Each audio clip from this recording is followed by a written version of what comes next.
মানুষ অন্যের দোষ দেখতে পেলে বিচারপতি হয়ে যায়, আর নিজের দোষ ঢাকার জন্য উকিল হয়ে যায়। এটাই বাস্তব। যে কেড়ে নেয় অন্যের সুখ, সে নিজেই কেনে নিজের অসুখ। সবকিছুর সাথে আপোষ করা যায়, কিন্তু প্রশ্ন যখন নিজের আত্মসম্মানের, তখন আর আপোষ করা যায় না। দিন দিন কেমন জানি হয়ে যাচ্ছি আমরা, তাই না? জীবনের আনন্দগুলো কোথায় যেন হারিয়ে যাচ্ছে।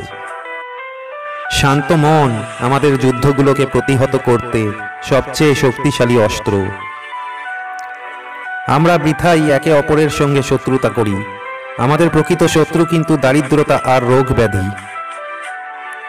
যে কখনো নিজের ভুল খুঁজে পায় না, তার চেয়ে ভয়ঙ্কর মানুষ আর দ্বিতীয়টি নেই। জীবনে সবকিছুরই অভাব আছে, শুধু অভাব নেই সমস্যার। সমস্যায় ধৈর্য রাখার অর্থই হলো অর্ধেক সমস্যার সমাধান হয়ে যাওয়া। কাউকে অপমান করার অর্থই হলো তার কাছে তোমার সম্মান হারিয়ে ফেলা। বৃষ্টিতে ভিজলে আনন্দ হয়, কিন্তু চোখের পাতা ভিজলে কষ্ট হয়। মরবি যখন, যাবি তখন পরের কাঁধে চড়ে। এ সংসারে কি আছে তোর, কি বা যাবি ছেড়ে?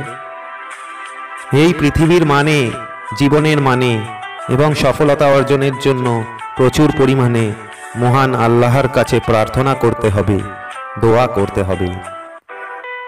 ভাঙা মন নিয়ে সাহসের সাথে সবাই যুদ্ধ চালিয়ে যেতে পারে না।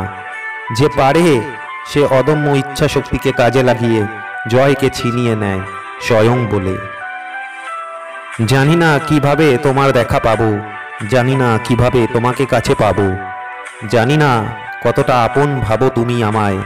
শুধু জানি এই অবুঝ মনটা অনেক মিস করে তোমায়।